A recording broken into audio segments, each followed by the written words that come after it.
Jangan pernah menyesali sehari dalam hidupmu. Hari-hari baik memberimu kebahagiaan dan hari-hari buruk memberimu pengalaman. Agar kita jauh dari penyesalan, maka mari awali hari-hari kita dengan firman Tuhan. Kita berdoa. Damai sejahtera Allah yang melampaui segala akal kiranya memelihara hati dan pikiran kamu sekalian di dalam nama Tuhan Yesus Kristus. Amin. Jemaat Tuhan, renungan harian HKBP Resort Sutoyo, Senin 28 Maret 2022, tertulis di Zakaria 4 ayat 10. Demikian dikatakan, sebab siapa yang memandang hina hari peristiwa-peristiwa yang kecil, mereka akan bersukaria melihat batu pilihan di tangan Zerubabel. Yang 7 ini adalah mata Tuhan yang menjelajah seluruh bumi. Dalam bahasa Batak dikatakan, aitung isema nalea roha di akaari hamek metonon, hape naung marlasni roha marnida batu dodo di bagasan tangan ni si Zerubabel si pitu-pitui. Ima akamata ni Jehovah akana mangaliati sadok tanoon. Demikian firman Tuhan. Renungan hari ini adalah merupakan penglihatan yang dilihat Zakaria mengenai penggenapan rencana Allah buat umat Israel pasca pembuangan mengenai pembangunan kembali Mezbah Allah. Zerubabel adalah seorang gubernur luar biasa yang dipilih Tuhan untuk membangun kembali bait suci yang kedua kalinya di Yerusalem.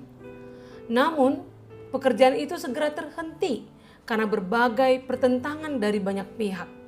Selain keadaan moral, Zerubabel juga menghadapi tantangan kemerosotan moral dari kondisi kerohanian Israel sendiri yang sangat rendah yang telah mencampurkan imannya dengan penyembahan dewa-dewa Baal selama di pembuangan Babel.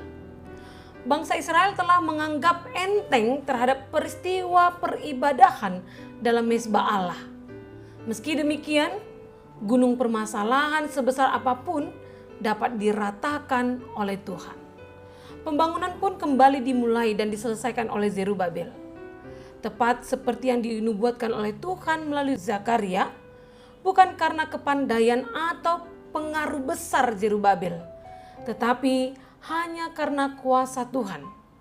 Penglihatan Zakaria yang mengatakan yang 7 ini adalah mata Tuhan yang menjelajah seluruh bumi juga menyatakan selain dengan kuasa Allah, Zerubabel juga akan bekerja dalam pengawasan Tuhan.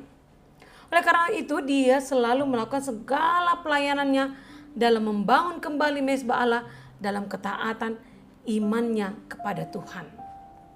Seperti Zerubabel yang meskipun menghadapi kesulitan, dia tetap setia dan dengan totalitas dalam pelayanannya yang diberikan Tuhan untuk dia kerjakan.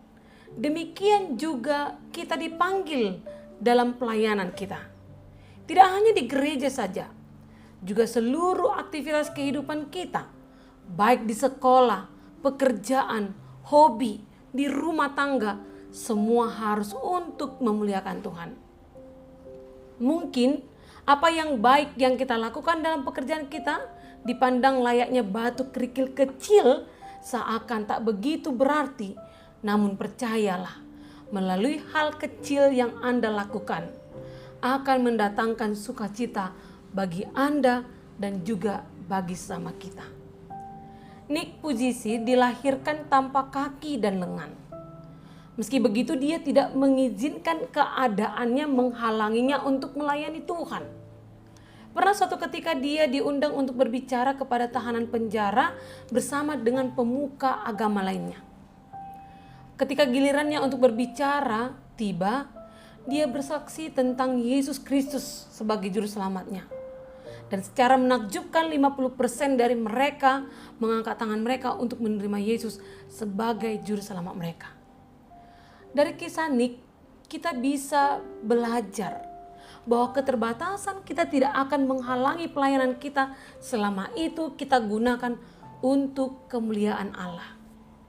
Namun, sebesar apapun kerja keras dan upaya kita, semua itu akan menjadi sia-sia bila kita kerjakan dengan kekuatan kita sendiri.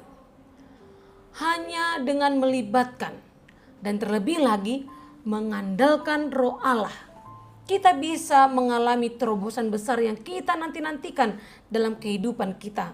Walaupun kita penuh keterbatasan dan walaupun tantangan datang silih berganti. Jemaat Tuhan, ingatlah, alasan kita melayani Tuhan adalah karena apa yang telah dikerjakan Tuhan bagi kita dan belas kasih-Nya yang telah kita terima. Ketika kita berpikir tentang apa yang telah dikerjakan Yesus Kristus bagi kita, pengorbanannya bagi kita, tidak akan ada pengorbanan yang bisa kita lakukan dibandingkan dengan apa yang telah Dia lakukan bagi kita. Bahkan jika kita tidak pernah mendapatkan penghargaan karena pelayanan yang kita lakukan untuk Tuhan, kita tetap berhutang pelayanan kepadanya. Seberapa besarnya yang telah kita kerjakan untuk Tuhan tidak bisa disamakan dengan apa yang Dia kerjakan bagi kita di kayu salib. Kita berhutang kepada Tuhan.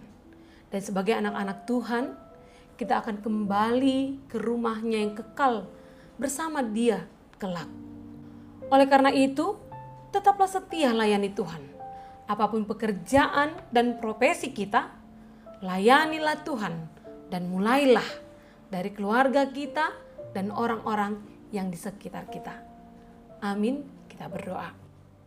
Terima kasih Tuhan untuk firman-Mu yang mengingatkan kami agar tetap setia melayani Engkau dan agar kami menjadikan hidup kami, kepintaran kami, kekayaan kami, jabatan kami atau apapun pekerjaan kami untuk kemuliaan nama-Mu, untuk membangun kerajaan-Mu di dunia ini.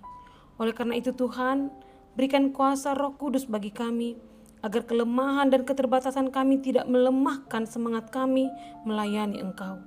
Dan kuatkanlah kami jika kami harus menghadapi tantangan dalam pelayanan pekerjaan kami, serta teguhkan hati kami agar tetap taat melakukan kehendak-Mu.